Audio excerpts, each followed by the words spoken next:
So let's talk about diff gears and specifically changing the diff ratio of your rear end. So you have your transmission, whether it be manual or auto, you've got the engine, you're making 300 horsepower say, and your car's a little bit slow to pick up speed, especially from a stop, especially if it's an auto, and you would like a little bit more pep, a little bit more torque, and the ability to get moving a little bit quicker.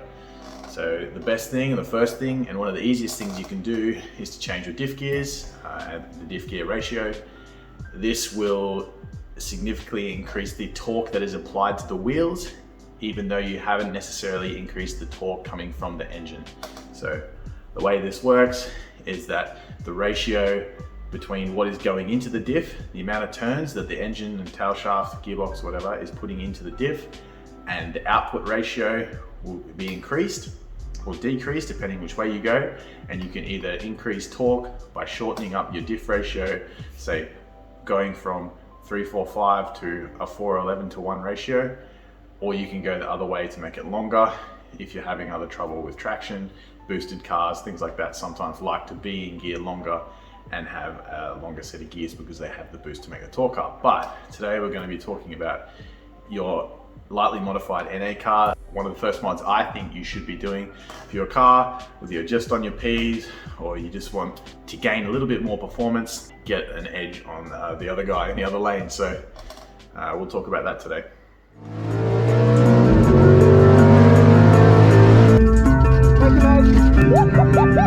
65, 6600 RPM, so about here.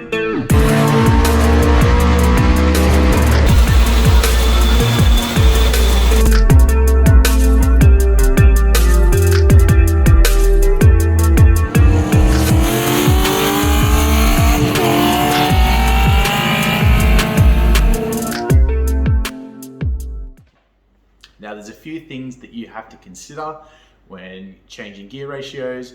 With every modification, there will be a pro and there will be a con. In this case, there are several of each.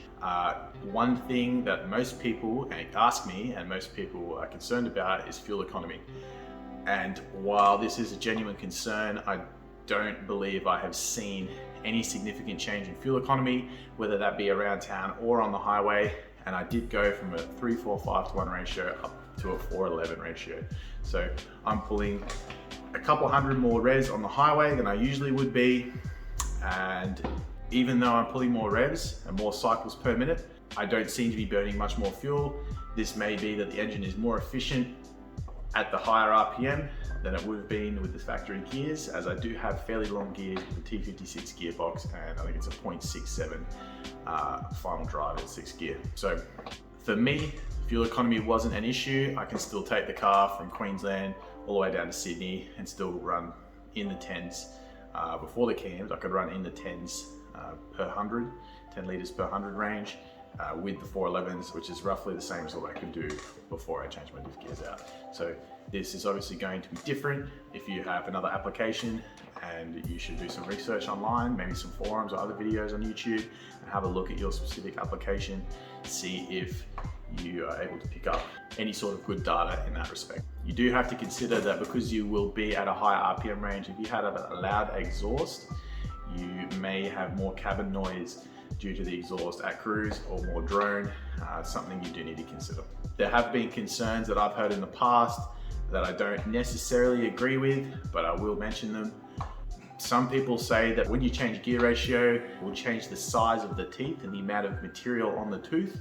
That will cause changes to the amount of force that can be applied to the gear before it succumbs to the pressure. So while that may be true, you may have more gears in contact. If you have smaller gears, there may be more in contact. It depends on your crown wheel, it depends on the pinion, and that's just something that I'll leave for you guys to investigate yourself. You will have to shift gears more regularly.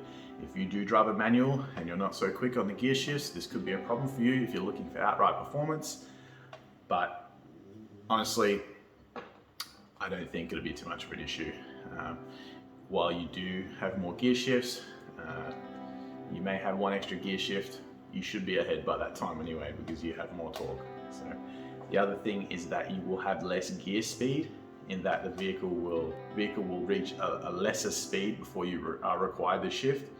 and that's basically less time in gear.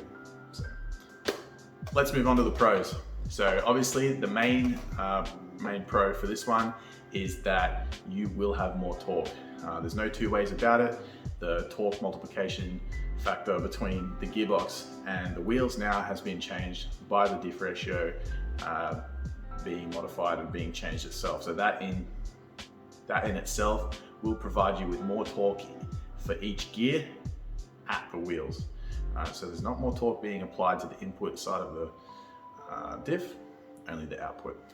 And when you have an NA car, generally you want more torque. So you need to maximize, and any application really, you need to maximize what you have and use it effectively. So, and I'm not saying that the shortest gear ratio is the best way to go every time, but in most cases, if you shorten your gear ratio up from a factory setup, you usually will pick up some performance. So obviously this in turn will create changes to the way your vehicle accelerates, and in most cases it will accelerate harder in gear. Yes, you will have to change gears more often, and I have a perfect example of this for you in a video I'm about to play. And you'll be able to see here that although I did have to shift during the same period, I was still faster from 0 to 100 k's an hour.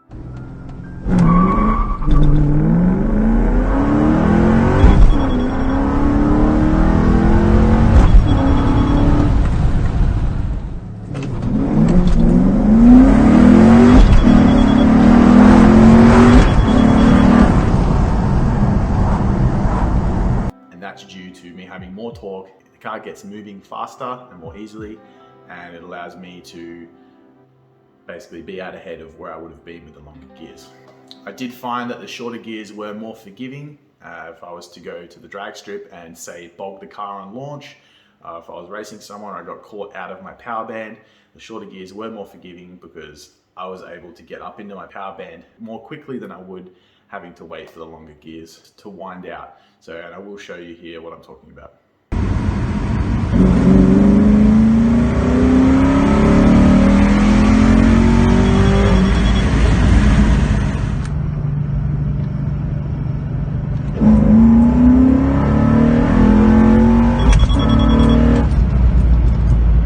So you need to ask yourself, looking at these pros and cons, are diff gears and changing them to make them shorter the right thing for you?